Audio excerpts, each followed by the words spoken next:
கிழக்கு நியூஸ் நேயர்களுக்கு வணக்கம். நான் பத்ரி சேஷாத்ரி. 26 நாட்கள் உண்ணாவிரதத்துக்கு பிறகு சோனம் வாங்சுக், லடாக்கைச் சேர்ந்தவர், தன்னுடைய உண்ணாவிரதத்தை நேற்று இரவு முடித்திருக்கிறார். இன்ஃபேக்ட் நேற்று இரவு ஒரு படுபயங்கர வேகத்தில் பல வேலைகள் நடந்தேறி இருக்கின்றன.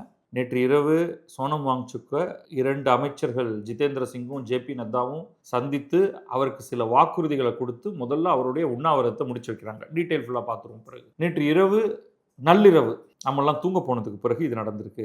கிட்டத்தட்ட அதே நேரத்தில் பிரதமர் ஒரு நம்ம மொபைல் ஃபோனில் வீடியோ எடுக்கிற மாதிரி ஒரு வீடியோ ஒன்று எடுத்து விரைவு நீதிமன்றங்கள் உடனடியாக தொடங்கப்பட போகின்றன அப்படின்னு சொல்லிட்டு நாங்கள் இதில் ஒரு சட்டத்தை கடுமையாக்க போகிறோம். சட்டத்துக்கான டிராஃப்டை நாங்கள் ஏற்கனவே மசோதா ஒன்று கொண்டு வர போகிறாங்க.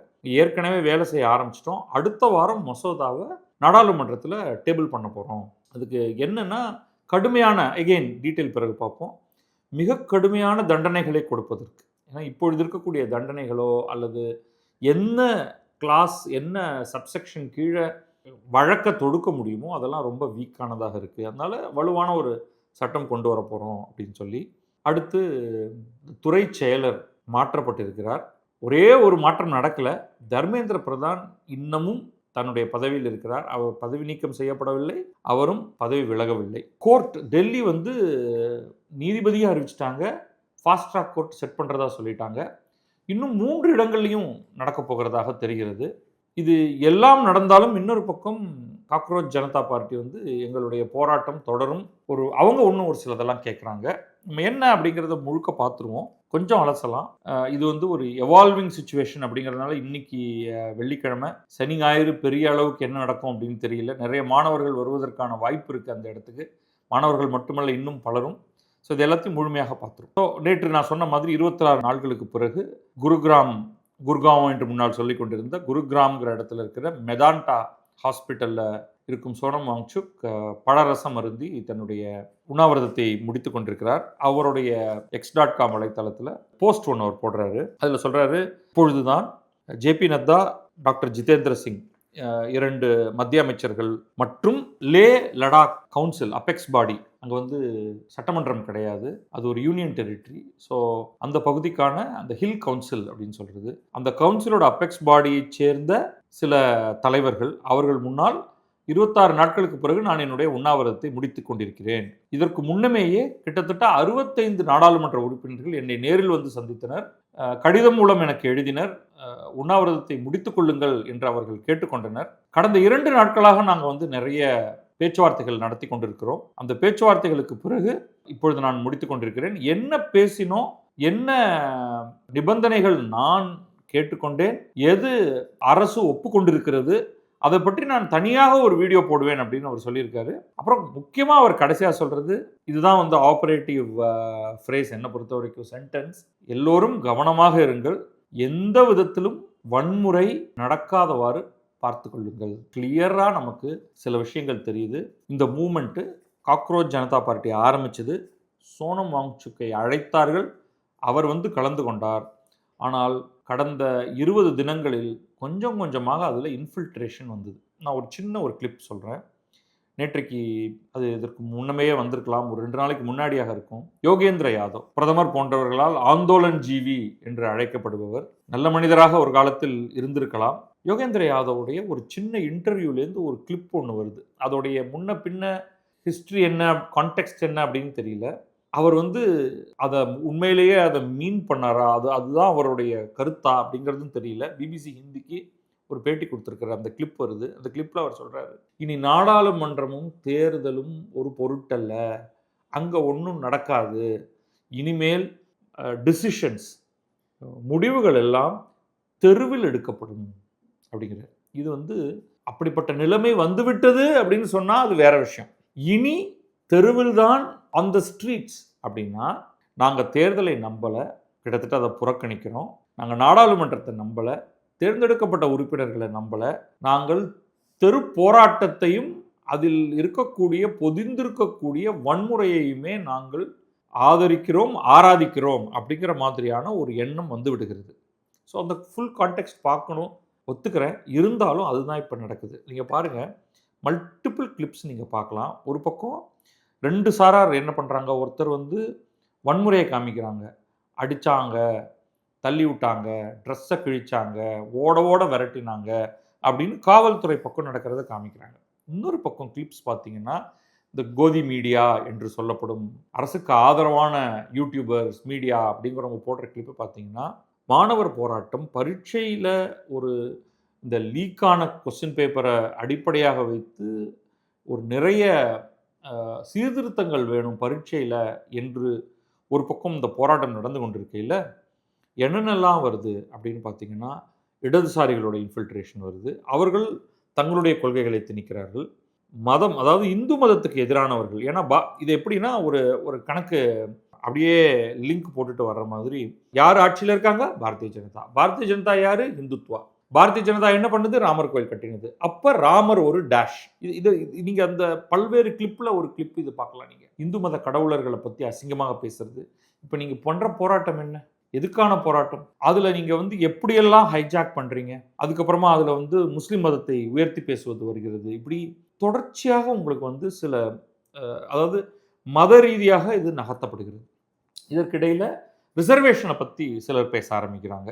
ஏன்னா ஃப்ரஸ்ட்ரேஷன் அப்படின்னு வரும்பொழுது நிறைய ஜென்ரல் கேட்டகரி ஸ்டூடெண்ட்ஸை பொறுத்த வரைக்கும் ரிசர்வேஷனே அவர்களுக்கு ஃப்ரஸ்ட்ரேஷன்.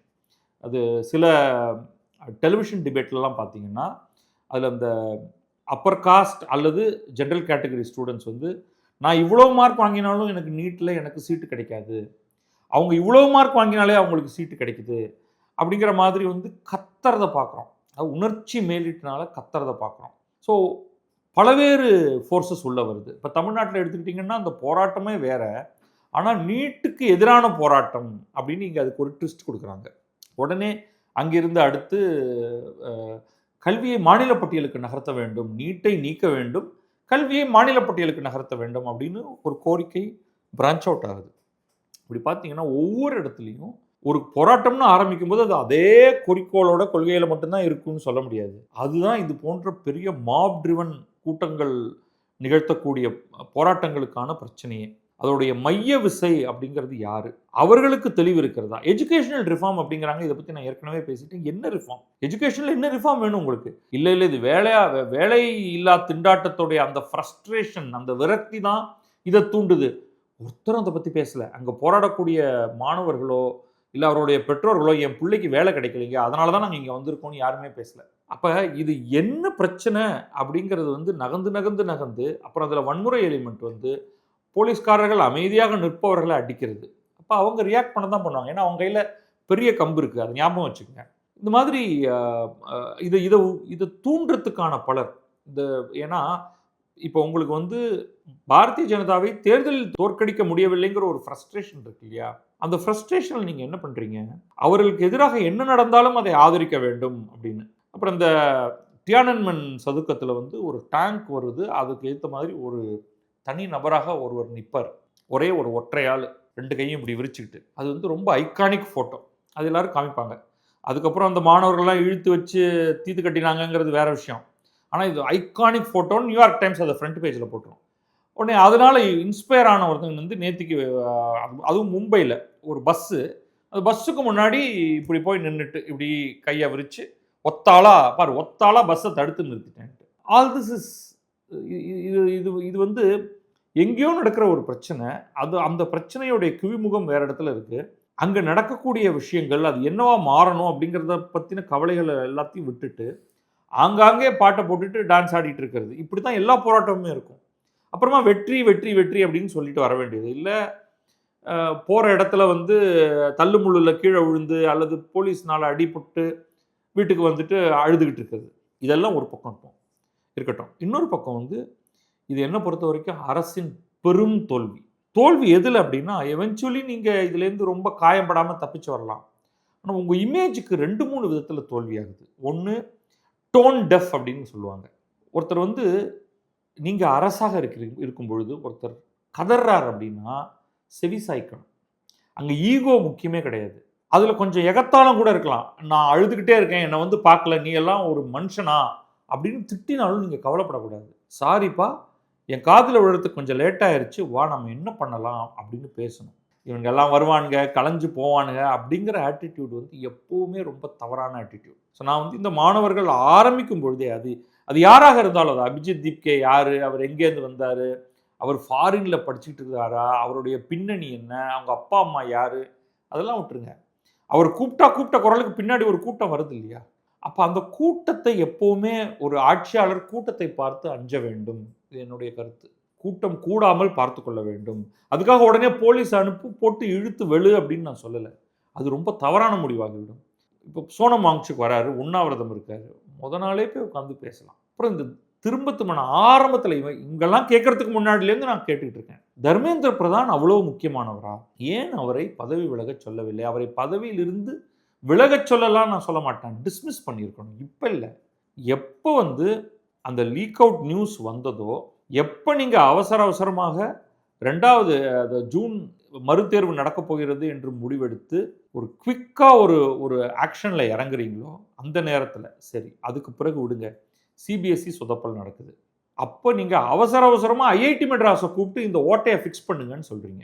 அவ்வளோ மோசமாக உருவாக்கப்பட்டிருக்கக்கூடிய ஒரு இணையதளம். அப்ப அவங்க இங்கேருந்து ஒரு டீம் போய் அங்க இரவு பகல் பாராம உழைச்சு அதை ஃபிக்ஸ் பண்ணிட்டு இருக்காங்க. இன்னைக்கு ஐஐடி மெட்ராஸ் ஒரு ட்வீட் போட்டிருக்கு. அதாவது ஐஐடி மெட்ராஸ்ங்கிற அந்த ஹேண்டில்லேருந்தே அப்போ அவங்க எப்படி வந்து அந்த சைட்டை அவங்க சிபிஎஸ்இ சைட்டை அவங்க ஃபிக்ஸ் பண்ணிட்டு இருக்கும்பொழுது மக்கள் அந்த அதாவது ஒரு சில கெட்டவர்கள் ஹேக்கர்ஸ் வந்து அந்த சைட்டில் டினையல் ஆஃப் சர்வீஸ் அட்டாக்னு சொல்லுவோம். இந்த டினையல் ஆஃப் சர்வீஸ் அட்டாக் பண்ணுறாங்க. ஸோ அதை அவங்க சொல்கிறாங்க ஒரு இவ்வளோண்டு டயத்துக்குள்ளே அதை வந்து அந்த பர்டிகுலர் சைட்டை மல்டிபிள் பாக்கெட்ஸ் வந்து அடிக்குது. அப்போ அது வந்து அதெல்லாம் டீல் பண்ண முடியும். ஆனால் யாரோ ஒருத்தன் உருவாக்கி இருக்கிற சைட்டு அந்த ஆள் யார் என்ன அவன் மேலே 1000 குற்றச்சாட்டு இருக்குது. இப்போ பிரச்சனைனா மட்டும் நீங்கள் வந்து ஐஐடி மெட்ராஸை கூப்பிட்டு அதை ஃபிக்ஸ் பண்ணுறீங்க. அவங்க ஃபிக்ஸ் பண்ணி தராங்க. அதுக்கப்புறமா தான் அந்த பிரச்சனையை சால்வ் ஆகி ஏன்னா இது வந்து உண்மையான பிரச்சனை. நான் இதில் பொய்யே கிடையாது. எனக்கு தெரிந்து என்னுடைய உறவினர் பையன் ஒருவனுக்கு இதெல்லாம் உறுதிப்படுத்தி கொண்டது. அவன் பயாலஜியே எழுதாமல் இருக்கும்பொழுது அவனுக்கு பயாலஜி மார்க் வருது. அப்போ ஆப்வியஸ் ப்ராப்ளம் இருந்திருக்கு. அந்த ப்ராப்ளம் ஃபிக்ஸ் பண்ணப்பட்டிருக்கு. அப்பயும் மினிஸ்டர் டிஸ்மிஸ் பண்ணல. அப்பயும் நம்ம அதை பற்றி ஒரு காணொலி போடும்போது இதுக்கு மேலே இவர் வச்சிருக்காதீங்க, இவர் தான் பண்ணாராங்கிறது இல்லை.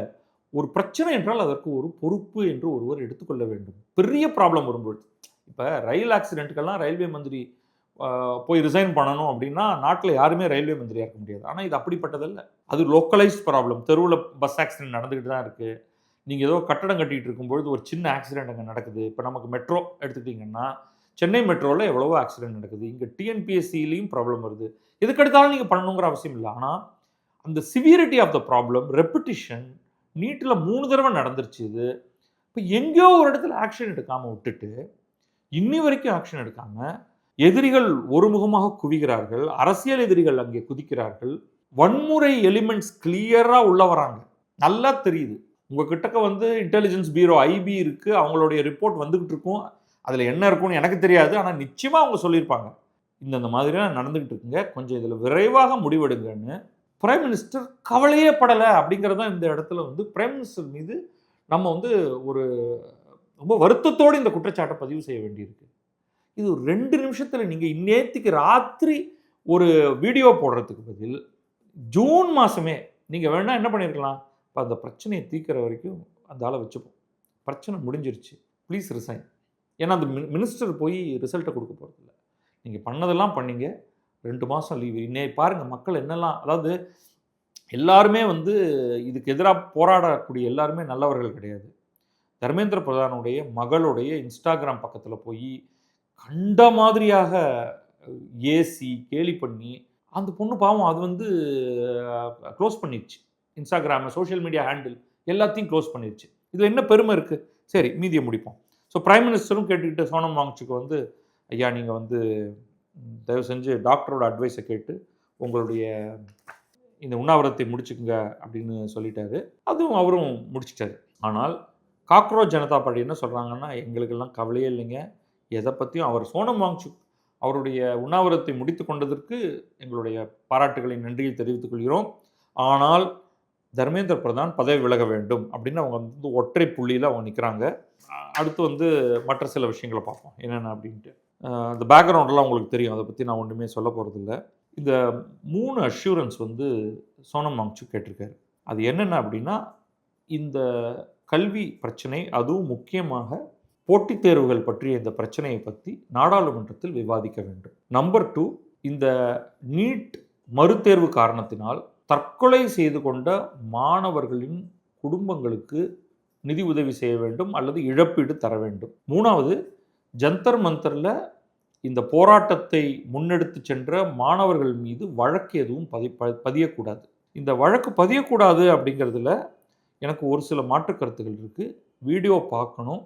யாரெல்லாம் ஒரு போலீஸ்காரரை அடித்து, நிறைய பேர் அடிச்சிருக்காங்க, அதில் ஈடுபட்டிருக்கிறார்களோ அவர்களை தனியாக அவர்கள் மீது வழக்கு பதிந்து தான் ஆக வேண்டும். இது எப்படின்னா, இதை பார்த்து கொண்டிருக்கக்கூடிய சில நண்பர்கள், அவங்களுக்கு அமெரிக்காவில் என்ன நடந்ததுன்னு தெரியும். ஜோ பைடன் தேர்தலில் வென்ற உடனேயே இவர் ட்ரம்ப் வந்து அந்த தேர்தல் செல்லாது, நான் தான் ஜெயித்தேன் அப்படின்னு சொல்கிறார். அப்பொழுது அவர் பதவியில் இருக்கிறார், அவருடைய ஃபஸ்ட்டு டர்ம். அப்போ ஒரு பெரும் கூட்டம் வந்து வாஷிங்டன் டிசியில் கேபிட்டல் நோக்கி முன்னேறி போகிறாங்க, நாடாளுமன்றங்கள் கூடக்கூடிய இடத்துக்கு. அப்போ அவங்க வந்து படுபயங்கரமான அராஜகத்தை செய்கிறார்கள். அது எல்லாத்தையும் ஃபோட்டோ பிடிச்சி சிசிடிவி வீடியோ ஃபீடை வச்சு யார் யார் என்ன செய்தார்கள் என்று அனைவருக்கும் ஜோ பைடன் ஆட்சியின் போது தண்டனை தரப்படுகிறது. அதுக்கப்புறமா இவர் ஆட்சிக்கு வந்த உடனே, மீண்டும் ஆட்சிக்கு வந்த உடனே ட்ரம்ப் பண்ணுறது என்னென்னா, அத்தனை பேர் மீது இருக்கக்கூடிய எல்லா குற்றங்களையும் பிரசிடென்ஷியல் பாடன் கொடுத்து அவங்க எல்லாரையும் விடுவிக்கிறார். இவர் அந்த பார்ட்டை விட்டுருவோம். அந்த குற்றத்துக்கு தண்டனை தரப்படுகிறது. வன்முறைக்கு தண்டனை தந்தே தீர வேண்டும். நீங்கள் பீஸ்ஃபுல் மார்ச்சர் யாரும் நீங்கள் ஒன்றும் பண்ண வேண்டாம். இது 2வது இன்னொரு கோஷ்டி இருக்குது. அது எல்லாருடைய வீடியோவும் இன்றைக்கும் இருக்குது. மிக மோசமாக இப்போ நீங்கள் வந்து நம்ம ஊரில் ஒரு போகிற போக்கில் ஒரு எம்எல்ஏ, திமுக எம்எல்ஏ வந்து நீ இப்படி பண்ணால் நான் எலும்பை உடைப்பேன், ஓட ஓட விரட்டுவோம் அப்படின்னு சொன்னதுக்கு கைது பண்ணி ஒரு எம்எல்ஏ உள்ளே இருக்கார். இப்போ அவர் வந்து ஜாமீன் கேட்டு, மார்க்கண்டேயன் விளாத்திக்குளம் எம்எல்ஏ பிணை கேட்டு அவர் வந்து உயர்நீதிமன்றம் வரைக்கும் போயிட்டார். உயர்நீதிமன்றம் வந்து நோட்டீஸ் தான் அனுப்பிச்சிருக்கு, இதுக்கு வந்து பதில் சொல்லுங்கள், பண்ணலாமா வேண்டாமா அப்படின்னு வந்து அரசிடம் இருந்து கருத்து கேட்குது. இன்னும் அவர் ஜெயிலுக்குள்ளே தான் இருக்கார், ஞாபகம் வச்சுங்க. வெரஸ் இந்த கூட்டத்தில் பங்கெடுத்த பலவேறு மாணவர்கள், இளைஞர்கள், குழந்தைகள், அவங்க என்ன வேணாலும் பேர் சொல்லி கூப்பிட்டுங்க.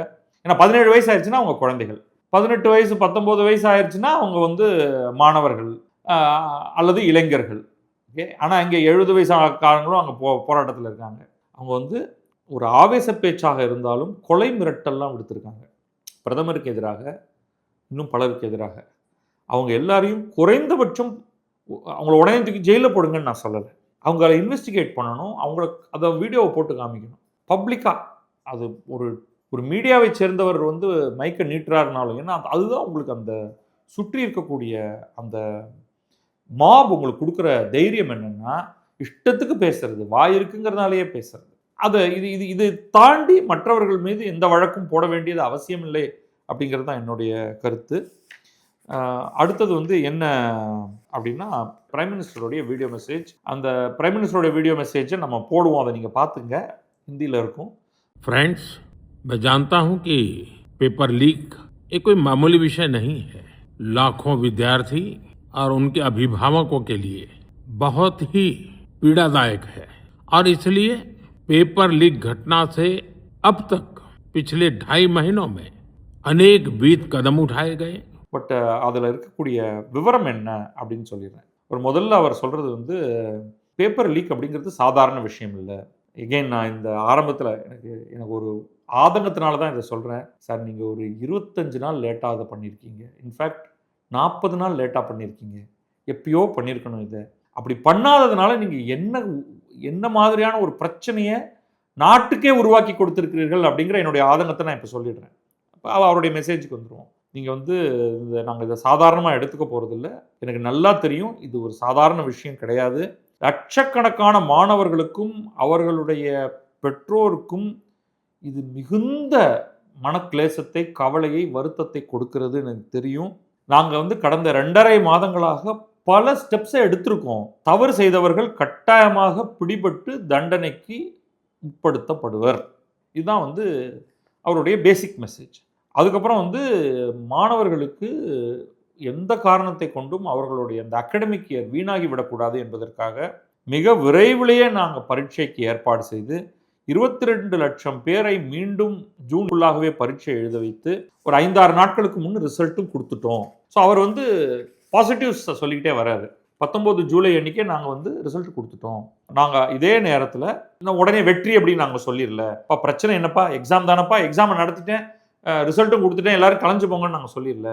ஃபாஸ்ட் ட்ராக் கோர்ட்ஸ், விரைவு நீதிமன்றங்களை அமைத்து, நான் முதல்ல நினைச்சேன் ஒரு நீதிமன்றம் தான் அமைக்க போறாங்கன்னு. பட் இப்போ வந்து என்ன தகவல் வருதுன்னா 4 இடங்களில் முதல் கட்டமாக 4 இடங்களில் விரைவு நீதிமன்றம் அமைக்க போறாங்க. ஏன்னா இது வந்து ஸ்டேட் கிரைமாக இது ட்ரீட் பண்ண போறாங்க. அப்போனா ஒவ்வொரு ஸ்டேட்டுக்கும் இது தேவைப்படுது. இப்போதைக்கு 4 ஸ்டேட்டில் கேசஸ் ஏற்கனவே ஃபைல் பண்ணியிருக்காங்க. ஸோ அந்த 4 இடத்துலையுமே விரைவு நீதிமன்றங்கள் செட் பண்ண போகிறாங்க. மேற்கொண்டு தேவைப்பட்டால் மேலும் விரைவு நீதிமன்றங்கள் அமைக்கப்படும். நான் என்னுடைய எல்லா துறைகளுக்கும் சொல்லி, முக்கியமாக சட்டத்துறை அமைச்சர் அர்ஜுன் ராம் மெக்வால் வந்து ஒரு ரொம்ப அவசரமாக ஒரு டிராஃப்ட் ஒன்று அவங்க ரெடி பண்ணிட்டு இருக்காங்க. எல்லா டிபார்ட்மெண்ட்டும் எனக்கு ஒரு டிராஃப்ட் ப்ரொபோசலை ஏற்கனவே கொடுத்துட்டாங்க. ஏன் சார் இதை இவ்வளவு லேட்டாக சொல்கிறீங்க? திருப்ப அதுதான் சொல்லுவேன். இதை நீங்கள் ஒரு வாரத்துக்கு முன்னாடியே எல்லா துறையினரும் வேலை செய்து கொண்டிருக்கிறார்கள், விரைவில் ஒரு டிராஃப்ட் வரும், விரைவு நீதிமன்றங்களை செட் பண்ண போகிறோம் அப்படின்னு சொல்லியிருந்தாலே பாதி பேர் வந்து கொஞ்சம் செட்டில் ஆகிருப்பாங்க. எனிவே எதுக்கு அப்படின்னா ஸ்ட்ரிக்டர் பெனல்ட்டி. இதை பற்றி நான் நேற்றுக்கு பேசினப்போ கூட நான் அதான் சொல்லியிருந்தேன். இன்றைய சட்டத்தின் அடிப்படையில் அவங்களுக்கு ஏதாவது ஒரு இதில் போட்டால் 3 மாதம் 6 மாதம் அவ்வளோதான். ஆனால் நீங்கள் வந்து இவர்களுக்கு 7 to 12 வருடங்கள் கடுங்காவல் சிறை தண்டனை அப்படிங்கிற மாதிரி ஆனால்தான் அவங்க ஒரு கோடி ரூபாய்க்காக 12 வருஷம் ஜெயிலுக்கு போகணுமா அப்படிங்கிறத யோசிக்க ஆரம்பிப்பாங்க மக்கள். ஸோ இது வந்து முதல்ல கேபினெட்டில், இந்திய மாடல் படி முதல்ல ஒரு சட்ட மசோதா கேபினெட் அதை பரிசீலிக்கணும், கேபினெட் ஓகே சொல்லணும். கேபினெட் ஓகே சொன்ன உடனே அது வந்து நாடாளுமன்றத்தில் அதை 2 அவைகளில் ஏதோ ஒரு அவையில் அவங்க வைப்பாங்க. ஸோ அது வந்து அடுத்த வாரமே, இந்த வர திங்கட்கிழமை அந்த வாரத்திலேயே நாங்கள் அதை வந்து டேபிள் பண்ணிடுவோம் அப்படின்னு.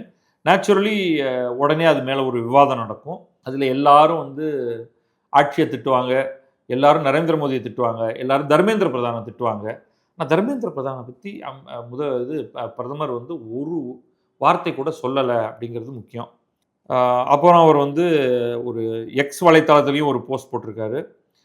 இது வந்து ஒரு நாளைக்கு முன்னாடியே வந்துருச்சு. இந்த மாதிரி ஃபாஸ்ட் ட்ராக் கோர்ட்டை பண்ண போகிறோம், பேப்பர் லீக்கை தடுக்க போகிறோம், அதுக்கான ஸ்டெப்ஸ் எல்லாம் எடுக்க போகிறோம், இளைஞர்களின் வாழ்க்கையை பாதிக்கும் எவர் ஒருவரையும் நாங்கள் விட்டுவிட மாட்டோம் அப்படின்னு அவர் சொல்லியிருக்காரு. பட் ஆஸ் யூஷுவல் இந்த இதை எடுத்துக்கிட்டிங்கன்னா காக்ரோச் ஜனதா பார்ட்டி வந்து அவர்கள் அந்த ஒரே ஒரு பாயிண்டில் தான் இருக்காங்க. ஃபாஸ்ட் ட்ராக் கோர்ட் வந்து எங்கெங்கெல்லாம் செட் பண்ண போகிறாங்க அப்படிங்கிறத பற்றி அர்ஜுன் ராம் மெக்வால் சட்டத்துறை அமைச்சர் என்ன சொல்கிறாருன்னா, இப்பொழுதைக்கு 4 இடத்துல கேசஸ் போயிட்டுருக்கு. மும்பை, டெல்லி, கல்கத்தா, மத்திய பிரதேஷ். இந்த 4 இடத்துலையும் ஹைகோர்ட்டில் இது ஓடிக்கிட்டு இருக்கு. ஸோ இந்த 4 இடத்துலையும் ஃபாஸ்ட் ட்ராக் கோர்ட் பண்ண போகிறோம். அதில் டெல்லி உடனடியாகவே அவங்க அனௌன்ஸே பண்ணிட்டாங்க. இன்னும் மும்பை, கல்கத்தா, மத்திய பிரதேஷ் இது எல்லாமே வந்து பாரதிய ஜனதா ஆளக்கூடிய மாநிலங்கள்ங்கிறதுனால விரைவில் இது நடந்துடும். ஸோ டெல்லி ஏற்கனவே அனௌன்ஸ் பண்ணிட்டாங்க, மற்ற 3 பேரும் இதுக்கு அனௌன்ஸ் பண்ண வேண்டியதுதான் பாக்கி. உடனே கியூ கொடுத்த மாதிரி வரிசையாக ஒவ்வொரு அமைச்சரும், அமித்ஷாலேருந்து ஆரம்பித்து பாரதிய ஜனதா தலைவர் நிதின் நபீன்லேருந்து எல்லாரும் பிரைம் மினிஸ்டரை பாராட்டி, பிரைம் மினிஸ்டர் முடிவெடுத்துட்டாருன்னா அது பிரமாதமாக செஞ்சிருவார் அப்படின்னு சொல்லிட்டாங்க. ஜேபி நட்டா அவர் தான் வந்து இதில் இது ஏன் ஜேபி நட்டா முக்கியம் அப்படிங்கிறதையும் சொல்லிடுறேன். அவர் தான் வந்து சுகாதாரத்துறை அமைச்சர். இது நீட்டு மெடிக்கல் காலேஜஸ்லாம் அவருடைய கட்டுப்பாட்டின் கீழ் தான் வருகிறது. அதனால் அவர் தான் இதை ஃப்ரண்ட் பண்ணுறாரு. இவர் எகெயின் இது ஒரு மாதத்துக்கு முன்னாடி இவரை டெபியூட் பண்ணியிருந்தா, 15 நாளைக்கு முன்னாடி டெபியூட் பண்ணியிருந்தா கூட இந்த வேலை வந்து எளிதில் முடிஞ்சிருக்கும். இந்த 20ஆம் தேதி நாடாளுமன்றத்தை நோக்கி அந்த ஒரு மாபெரும் பயணம்ட்டு இந்த சிஜேபி பண்ணி அதில் பெரிய அடிதடியில் முடிஞ்சதை தவிர்த்திருக்கலாம். அன்ஃபார்ச்சுனேட்லி காலம் கடந்த முடிவு, ஆனால் அட்லீஸ்ட் இப்பொழுதாவது எடுத்திருக்கிறார்கள். ஸோ என்னை பொறுத்த வரைக்கும் இந்த கரண்ட் சுச்சுவேஷனில் ஹாஃப் த ப்ராப்ளம் தாண்டிட்டாங்க அரசு. இன்னும் கொஞ்சம் இருக்குது. அது நாடாளுமன்றத்துக்கு நகர்ந்துருச்சுன்னா அங்கே ஹேண்டில் பண்ணிக்க முடியும். ஆனால் இந்த சிஜேபி வந்து இன்னும் வெளியிலேயே இருந்து இதை நாங்கள் ஆட்சி மாற்றத்துக்கான ஒரு குறிக்கோள் அப்படின்னு நடந்துக்கிட்டாங்கன்னா அரசும் அதற்கேற்ற ஒரு வலுவான ஒரு முடிவை எடுக்க வேண்டியிருக்கும். என்ன பண்ணுறாங்க சிஜேபியில் அப்படிங்கிறத நம்ம பார்ப்போம். பட் சோனம் வாங்சுக்குடைய சாப்டர் இந்த விஷயத்தை பொறுத்த வரைக்கும் முடிவுட்டுறது. அவர் கிளம்பி லேக்கு போய் சாப்பிட்டு உடம்பை தேற்றணும். 11 கிலோ அவர் குறைஞ்சி போயிருக்காரு. நன்றி, வணக்கம். நான் பத்ரி சேஷாத்ரி. இது கிழக்கு நியூஸ்.